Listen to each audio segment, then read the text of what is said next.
Good evening, mom, or good morning. I am Mariel Monton from BSN3. So for today's video, I am going to discuss my case study, which is all about acute bronchitis. So first, let me tell you the overview of the disease. So bronchitis is an acute inflammation of the air passages within the lungs. It occurs when the trachea or windpipe and the large and small bronchi or airways within the lungs become inflamed because of infection or other causes. So, bronchitis is an inflammation or swelling of the bronchial tubes of bronchi, the air passages between the nose and the lungs. More specifically, bronchitis is when the lining of the bronchial tubes becomes inflamed or infected. People with bronchitis breathe less air and oxygen into their lungs. They also have heavy mucus or phlegm forming in the airways. Bronchitis may be acute or chronic or long-term. Acute bronchitis is a shorter illness that commonly follows a cold or viral infection, such as the flu. It generally consists of a cough with green sputum, chest discomfort, or soreness, fever, and sometimes shortness of breath or dyspnea. Acute bronchitis usually lasts a few days or weeks. So while chronic bronchitis is characterized by a persistent mucus-producing cough on most days of the month, 3 months of a year for 2 successive years in absence of a secondary cause of the cough. People with chronic bronchitis have varying degrees of breathing difficulties, and symptoms may get better and worsen during different parts of the year. The thin mucous lining of these airways can become irritated and swollen. So the cells that make up this lining may leak fluids in response to the inflammation. So that is why the bronchi will become inflamed. So coughing is a reflex that works to clear secretions from the lungs. Often the discomfort of a severe cough leads you to seek medical treatment. Both adults and children can get bronchitis. Symptoms are similar for both. Infants usually get bronchiolitis, which involves the smaller airways and causes symptoms similar to asthma. So bronchitis causes it occurs most often during the cold and flu season, usually coupled with an upper respiratory infection. So several viruses can cause bronchitis, including influenza A and B, commonly referred to as the flu. So a number of bacteria are also known to cause bronchitis, such as Mycoplasma pneumonia, which causes so-called walking pneumonia. Bronchitis also can occur when you inhale irritating fumes or dust. Chemical solvents and smoke, including tobacco smoke, have been linked to acute bronchitis. So tobacco smoke and if you inhale irritating fumes or dust, it can cause acute bronchitis also. So people at increased risk of both of getting bronchitis and of having more severe symptoms include the elderly, those with weakened immune systems, smokers, and anyone with repeated exposure to lung irritants. Muna siya mga causes sa bronchitis. So, bronchitis symptoms. Acute bronchitis most commonly occurs after an upper respiratory infection, such as the common cold or a sinus infection. You may see symptoms such as fever with chills, muscle aches, nasal congestion, body malaise, and sore throat. Also, cough. Cough is a common symptom of bronchitis. The cough may be dry or may produce phlegm. So, significant phlegm production suggests that the lower respiratory tract and the lung itself may be infected, and you may have pneumonia. The cough may last for more than 2 weeks. Continued forceful coughing may make your chest and abdominal muscles sore.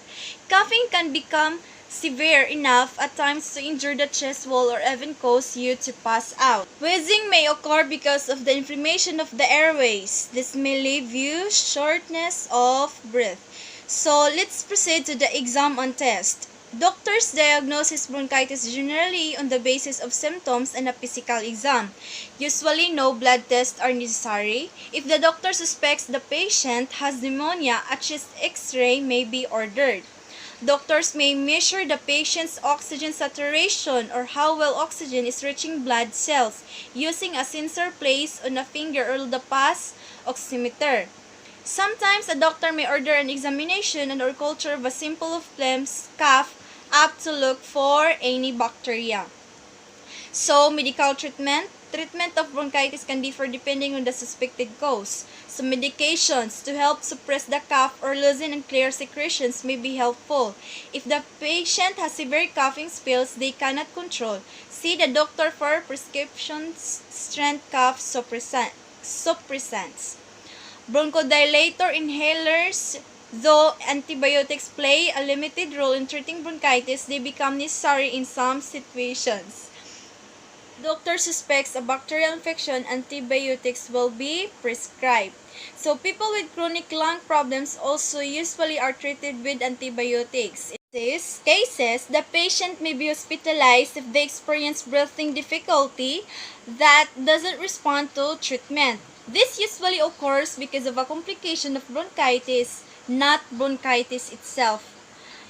So, let's proceed to the etiology or the causes. Acute bronchitis is caused by infection of the large airways, commonly due to viruses, and is usually self-limiting. Bacterial infection is uncommon. Approximately 95% of acute bronchitis in healthy adults are secondary to viruses. It can sometimes be caused by allergens, irritants, and bacteria. Irritants include smoke inhalation, polluted air inhalation, dust, and among others. So, let's proceed to the epidemiology. Acute bronchitis is one of the common presentations in any healthcare setting. It is estimated that every year, 5% of the general population reports an episode of acute bronchitis, accounting for more than 10 million office visits yearly. So like most of the viral diseases of the respiratory tract, acute bronchitis is commonly seen during the flu season. Factors like a history of smoking, living in a polluted place, crowding, and a history of asthma are all risk factors for acute bronchitis. In some people, acute bronchitis can be triggered by particular allergens like pollens, perfume, and vapors. So when the infection is bacterial, the isolated pathogens are usually the same as those responsible for community-acquired pneumonia. For example, the Streptococcus pneumonia and the Staphylococcus aureus. So the history and the physical. An acute bronchitis patient presents with a productive cough, body malaise, difficulty breathing, and wheezing. Usually, their cough is the predominant complaint and is clear or yellowish, although sometimes it can be purulent. Purulent sputum does not correlate with bacterial infection or antibiotic use. Cough after acute bronchitis typically persists for 10 to 20 days but occasionally may last for 4 or more weeks. The median duration of cough after acute bronchitis is 18 days. Paroxysm of cough accompanied by inspiratory whoop or post-tussive emesis should raise concerns for pertussis. So on physical exam, lung auscultation may be significant for wheezing.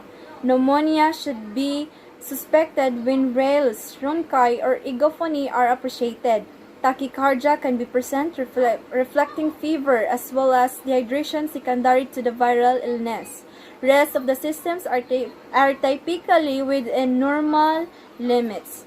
So, the anatomy and physiology. So, the human respiratory system. The respiratory system consists of all the organs involved in breathing. These include the nose, pharynx, larynx, trachea, bronchi, and lungs. The respiratory system does two very important things. It brings oxygen into our bodies, which we need for our cells to live and function properly. And it helps us to get rid of carbon dioxide, which is a waste product of cellular function. The nose, pharynx, larynx, trachea, and bronchi all work like a system of pipes through which the air is funneled down into our lungs. So carbon dioxide is pushed from the blood out into the air. When something goes wrong with part of the respiratory system, such as an infection like pneumonia, it makes it harder for us to get the oxygen we need and to get rid of the waste product carbon dioxide. Commonly, respiratory symptoms include breathlessness, cough, body malaise, and chest pain.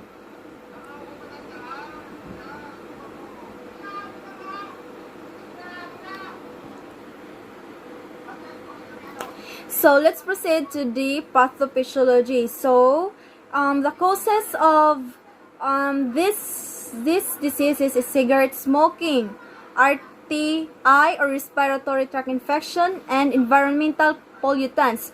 So if mag-combine sila, it became mo-inflame na dahil siya dito sa tuang bronchi. So pag ma-inflame na siya, mag-bradykinin na siya, histamine, and prostaglandin. Dito na siya mo effect. So, mo-increase na dayon niyang capillary permeability. And then, dito na dayon mo, so, if ma-increase na yung capillary permeability, mo dito na dayon si fluid mo occur or cellular exudation, and then magka-edema na dayon siya sa mucous membrane, then hypersecretion of mucus na dayon, then magka-persistent cough na dayon, then it kanang sa tawagan ni it results to bronchitis na dayon siya. So let's proceed to my patient's profile. So name Sofia de la Cruz, age 39 years old, female. Address Barangay Simata, Mulave, Zamboanga del Sur. Civil status married. Roman Catholic. Date and time of admission May 14, 2021 at 3 p.m. Room number female ward. Complaints difficulty of breathing and cough. Impression diagnosis to consider acute bronchitis, and attending physician is Dr. Kizon. So that's all for today, ma'am, and God bless. Thank you.